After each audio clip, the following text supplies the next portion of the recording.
আজ তোমাদেরকে দেখাবো সুন্দর একটা ডাব। দেখো তোমাদেরকে দেখাচ্ছি ছোট্ট ছোট্ট রূপোর ডাব। এই ডাবটাকে তোমরা তোমাদের দেবীঘটের মধ্যে বসিয়ে ঠাকুরকে পুজো করতে পারো।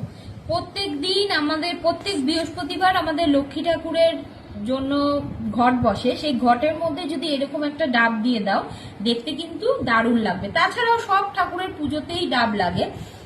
ডাবের আজকে সবচেয়ে ছোট ছোট তিনটে সাইজ তোমাদেরকে দেখাচ্ছি। 40 গ্রাম, এটা হচ্ছে 50 গ্রাম, আর এটা হচ্ছে 60 গ্রাম। তিনটে সাইজ অনুযায়ী 3 রকম ওয়েট রয়েছে। ডাবের মুখটা এইভাবে খোলা যায়, খুলে এর ভিতরে জল ভর্তি করে দিয়ে তারপর এইভাবে মুখটাকে লাগিয়ে দিতে হয়।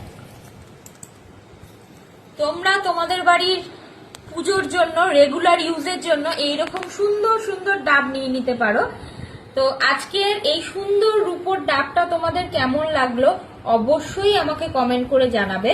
আর তোমাদের বাড়ির পুজো সামগ্রী যদি কিছু লাগে আমাকে হোয়াটসঅ্যাপ করতে ভুলো না। দেখা হচ্ছে অন্য কোনো প্রোডাক্ট নিয়ে, ততক্ষণের জন্য টাটা।